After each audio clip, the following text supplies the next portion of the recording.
اب جو ہی تحریک کا خان نے اعلان کیا، موبلائزیشن شروع ہوئی، اب انہوں نے شور مچانا شروع کر دیا، جی تحریک انصاف کے رہنما نظر نہیں آ رہے، تحریک انصاف کے رہنما آتے نہیں ہیں، ان کے بیانات آپ دیکھیں، اب عوام ان کے ساتھ موجود نہیں ہے، ان کی تیاری نہیں ہے. بھئی آپ کرفیو لگا کے، دفعہ 144 لگا کے ماضی میں کنٹینر لگاتے رہے، پھر بھی بعض نہیں لوگ ہیں گولیاں مارتے رہے.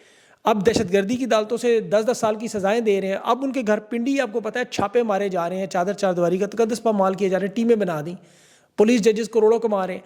لیکن اس کے باوجود کیا جس طرح ماضی میں لوگ رکے، کیا اس دفعہ رکیں گے؟ انہیں خطرہ سب سے بڑا اس کا یقین کریں احتجاج سے ہے. میں وہ خواجہ آصف کا بیان دیکھ رہا تھا کہ مراد سعید کو سیاست کرنی ہے تو میدان میں آ کے کرے، عوامی لیڈر میدان میں رہتے ہیں. اب یہ بے شرمی اور بےغیرتی کی انتہا ہے کہ نواز شریف پاکستان کا واحد رہنما جو 3 دفعہ ملک سے بھاگا ہے، 3 دفعہ، خود خواجہ آصف کامہ لے کے دبئی بیٹھا رہا. تو ان 10 سال کی سزاؤں کے بعد آپ دیکھیں عوام کو یہ ایک چیز پتہ چل گیا کہ یہ لوگ غدار نہیں تھے، یہ غلطی سے مفاہمت موڈ میں چلے گئے، جو تحریک انصاف کی خصوصیت خان کا سٹائل ہے کہ مزاحمت کرنی ہے. یہ احتجاج کی بجائے پارلیمان کا تحفظ کرتے رہے. بیرسٹر گور نے کل اقرار کیا کہ ہم نے اس جمہوریت کو چلنے دیا، عوامی اسمبلیاں نہیں لگائیں، دھرنے نہیں دیے. اب وہ یہ سب کچھ کرنے پر تیار ہیں. اسٹیبلشمنٹ تو چاہتی ہے احتجاج نہ ہو. دیکھیں جرنیلوں کو صرف احتجاج کا مسئلہ ہے اور کوئی مسئلہ نہیں ہے، وہ آپ کی نشستوں کو نہیں چھیڑنا چاہتے تھے کبھی بھی، لیکن احتجاج کی طرف معاملہ گیا، انہیں سزائیں دینی پڑیں. اب یہاں خیبر پختونخوا کی حکومت سب سے اہم کردار ان کے رہنماؤں کا، اور وہی سب سے زیادہ مفاہمت والے نکلے.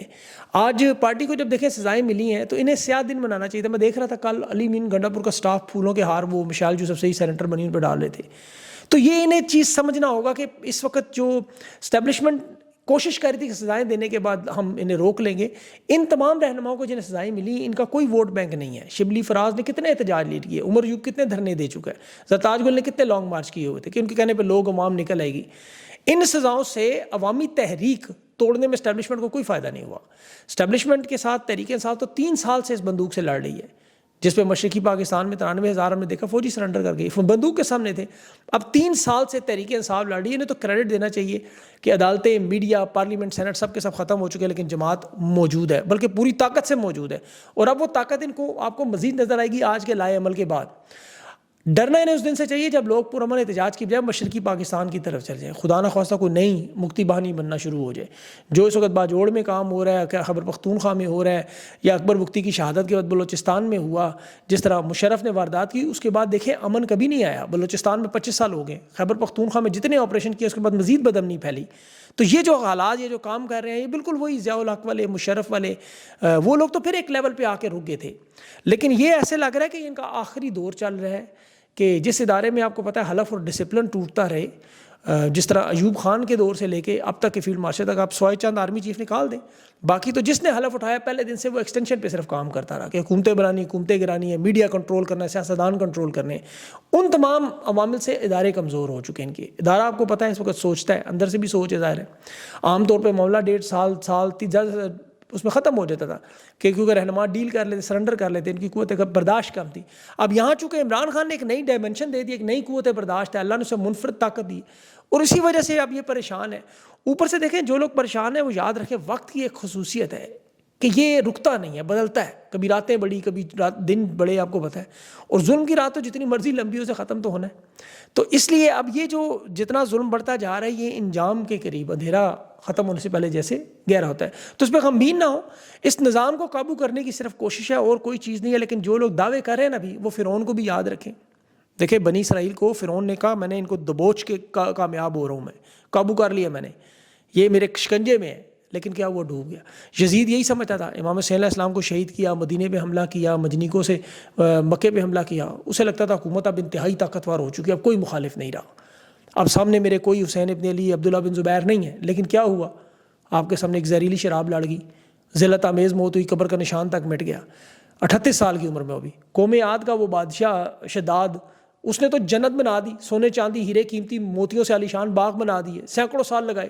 اور اس نے کہا جی کہ میں یہ جنت اور دوزخ کو اپنے قبضے میں لے کے خدا نخواستہ رب بن گیا ہوں. لیکن عین جنت کے دروازے پر وہ جہنم حاصل ہوا. قارون بڑا دولت مند شخص تھا، فرعون کا ساتھی تھا، خزانے کی چابیاں اونٹ لے کے چلتے تھے. تو قرآن کی آیت تھی، وہ کہتے تھے میں اپنے علم اور قابلیت کی وجہ سے ہر چیز پر قابو پا چکا ہوں. اللہ نے قرآن میں کہا کہ ہم نے اسے اور اس کے گھر کو زمین میں دھنسا دیا. تو یہ شان و شوکت اور جو دکھاتا تھا اپنی، اللہ کے عذاب کے سامنے نہیں بچ سکا. تو اس لیے آپ ان چیزوں پر غمگین نہ ہو. جتنا مرضی کوئی طاقتور ہو جائے، وہ اللہ کے نظام سے طاقتور نہیں ہے. تحریک انصاف ابھی عدالتوں میں بھی لڑے گی، بلا شبہ عدالتیں کمپرومائز ہیں، اور استعفوں کا معاملہ بھی خان سے ملاقات کے بعد ہوگا، اور جہاں ضمنی انتخابات کے معاملے.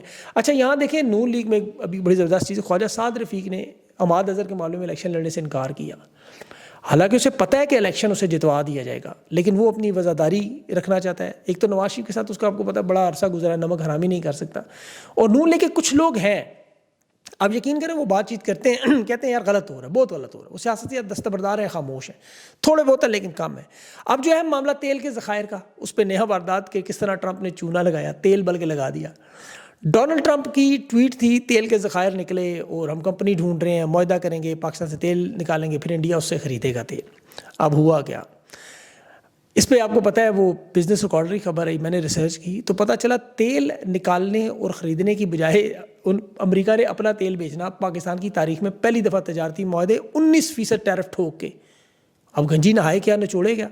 دیکھیں جن ممالک کے ساتھ تجارتی معاہدہ نہیں ہے ان پہ ڈونلڈ ٹرمپ 15 سے 20% نئے نرخ لگا رہا ہے، مطلب نیا جو تجارتی ٹیکس ہے.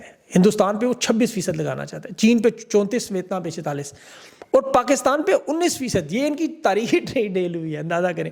اب ٹوٹل تجارت 5 ارب کی ہے، ساری 5 ارب کا امریکہ مال بھیجتا ہے، یہ صرف بھیجتے ہیں 1.5 ارب کا. اس نے آسٹریلیا جیسے ملک میں 10% ٹیرف لگایا، اندازہ کریں. روس کے ساتھ ہندوستان کی تجارت ہے، اس لیے 4-5% جرمانہ ہے، بجائے اس کے انڈیا نے آگے سے F-35 خریدنے سے انکار کر دیا آج. تو وہ ایک خود مختار ملک کے طور پر سمجھ. یہاں پہ دیکھیں انہوں نے واردات کی کہ پاکستان کی سب سے بڑی ریفائنری کمپنی ہے سینرجی، اکتوبر میں یہ ان کی کمپنی امریکہ سے وٹول سے 10 لاکھ بیرل تیل خریدے، اور یہ پہلی دفعہ خام تیل کی خریداری جو ویسٹ ٹیکسس میں، وہاں آپ کو پتہ ہے خام تیل ہے، کارگو ہو کے ہیوسٹن سے کراچی آئے گا، اور اس کے بعد پھر ہر مہینے یہ ایک کارگو پاکستان کی طرف تیل کا بھیجیں گے. اب ظلم کی انتہا دیکھیں کہ ہم نے امریکہ کو اپنا گاہک بنانا تھا، انہوں نے اپنا تیل نکال کے بیچنا تھا، امریکہ نے الٹا اپنا تیل بیچنا شروع کر دیا. عام طور پہ تو یہ سعودی عرب سے، عرب امارات سے، قطر سے، خلیجی ممالک کویت وغیرہ سے لیتے تھے رعایتی قیمت پر، ڈیفرڈ پیمنٹس پر، مطلب 30 دن بعد، 60 دن بعد یا 90 دن بعد ادھار میں مل جاتا تھا. اس کے بدلے کبھی بھی کوئی اشیاء خدمات کا آپ کو پتہ ہے مطالبہ ہوتا تھا، وہ یا شیخ اگر خوش ہوں، ہاتھ اگر محبت سے کوئی ملائے تو کبھی کبھی مفت بھی دے دیا کرتے تھے. لیکن سعودی عرب اور کویت اور ان سے مطلب جو تیل انہوں نے لینا تھا دوستی کی بنیاد پہ، وہ اکثر اوقات تھوڑی بہت رعایت کر جاتے تھے. اب یہ جب تیل پاکستان آتا تھا وہاں سے تو اس میں 3 سے 7 دن لگتے تھے. شپنگ کی کاسٹ ہے، خرچہ ہوتا ہے ٹرانسپورٹیشن کا، تو $2-3 بیرل اس کی قیمت بڑھ جاتی ہے. اب روس تھوڑا زیادہ دور تھا، اس میں 10 دن لگ جاتے تھے یا 15 دن لگ جاتے تھے. وہاں کی جو ٹرانسپورٹیشن کاسٹ تھی وہ تقریباً $3 سے $7 بیرل کے پاس پہنچ جاتی تھی. اب امریکہ پاکستان سے بہت دور ہے، یہاں سے آنے میں تقریباً 40 دن لگ جائیں گے، اور $12 سے $18 بیرل تیل کی قیمت اضافہ ہو جائے گا. جو ریٹس اچھا امریکہ کے دنیا میں ہیں وہ بین الاقوامی مارکیٹ سے پہلے ہی زیادہ ہے. یہ ریفائن کرنے کے بعد تقریباً $85 بیرل پہ چلا جائے گا، جبکہ مڈل ایسٹ جو ملتا ہے وہ تقریباً 75 کے قریب ہے. جہاز کا کرایہ مہنگا، یہ ڈالیں تو اس میں کروڑوں روپے کا اضافی خرچ، مطلب سیدھا امریکہ کو فائدہ، اور اوپر سے 19% تجارتی ٹیرف الگ. اب دیکھیں ڈونلڈ ٹرمپ ایک تاجر ہے، اس کی نظر ہر ایک کی جیب پہ ہے. پاکستان کی حکومت کے حالات تو ان کی تو جیب ہی کوئی نہیں، ان کے تو کپڑے بھی اتروانے پہ وہ تیار ہو گیا. اب یہ جو چھوٹے چھوٹے ممالک جن سے تجارتی معاہدے کر کے یہ یہاں پر آپ کو گلے میں ڈھول اور پیروں میں گھنگرو باندھ کے ناچتے تھے کہ جی اتنے اربوں کی انویسٹمنٹ آ گئی، اتنے اربوں کا معاہدہ ہو گیا، اب یہ تیل کی دریافت پر ایک لفظ نہیں بولے، ورنہ یہ تو MOU سائن کرتے چیخیں مارتے تھے. ڈونلڈ ٹرمپ کو ٹویٹ کر کے بتانا پڑا، نہ کوئی پریس کانفرنس، نہ کوئی تصویریں، نہ کوئی ویڈیو، نہ کوئی تجارتی معاہدہ. یہ سودا کیا تھا چھپایا جا رہا تھا، اب وہ سودا نکل رہا ہے باہر. یہ الٹا امریکہ سے تیل خرید رہے ہیں.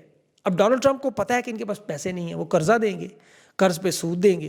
اب دیکھیں جو چین ان کے ساتھ کر رہا تھا، ڈونلڈ ٹرمپ نے کہا ہم بھی ڈیٹ اینڈ سیل، یعنی قرضہ دے کے انہیں مشروط مدد دے کے پھر وہی پیسہ اپنے ملک میں واپس، مطلب دیکھیں $1 ارب دفاعی قرضہ دیا، اس کے بدلے میں $500 ملین کا دفاعی سامان خرید کے اپنی امریکی کمپنیوں سے پیسہ امریکہ میں گھومتا رہتا ہے، اور سود ان کے اوپر چڑھ جاتا ہے. قرض اور امریکہ پہ اور دوسرا انحصار الگ بڑھ جاتا ہے.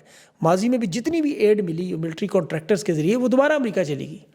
آپ دیکھ لیں کہ سارے سودے اٹھا کے دیکھ لیں، دفاعی پارٹس دیکھ لیں، سارے F-16 دیے تو اس کے پارٹس یہاں سے لیں. ہم دہشت گردی کی جنگ لڑنی ہو تو وہاں تربیت کا خرچہ امریکہ ان سے لے لیتا ہے، وہ اپنی کمپنیوں کو بھیج دیتے ہیں.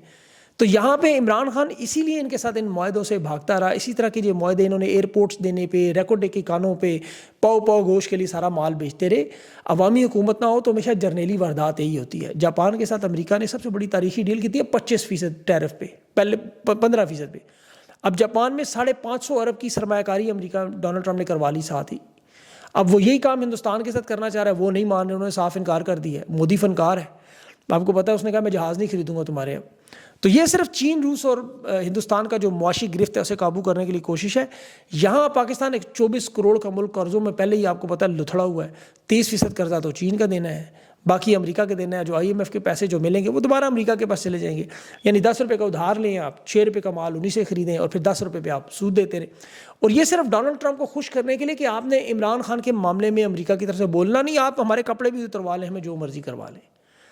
اب یہی صورتحال ہے کہ مسئلہ اب چین کو انہوں نے لگ ناراض کر لیے سارے چکر میں، ان کے 67 ارب لگے، وہ علیحدہ مسئلہ بنے گا. تو انشاءاللہ اور مزید بھی بہت ساری چیزیں ہیں، لیکن ویڈیو تھوڑی لمبی ہو گئی ہے. اپنا خیال رکھیں، انشاءاللہ اگلے ویلاگ میں مزید بات کریں گے. مجھے اجازت ہے، اللہ حافظ.